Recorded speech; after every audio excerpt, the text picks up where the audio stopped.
Hello বন্ধুরা, good evening. দেখো আমাদের সন্ধ্যা আরতি শুরু হয়ে গেছে লালবাগান জামরুলতলার, মানে আমাদের বারোয়ারির। তো ঠাকুরমশাই মন্ত্র পড়া শুরুও করে দিয়েছেন এদিকে, আর আমাদের ওদিকে একটা আয়োজন চলছে, সেটা যে মোমবাতি প্রতিযোগিতা। এখানে দেখো 108টা প্রদীপ সবাই মিলে জ্বালাচ্ছে, তো আমিও আছে, আমি জ্বালাচ্ছি।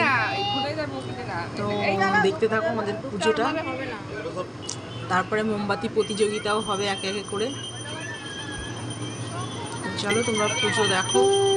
তোমরা কে কোথায় ঘুরতে গেছো অবশ্যই জানিও।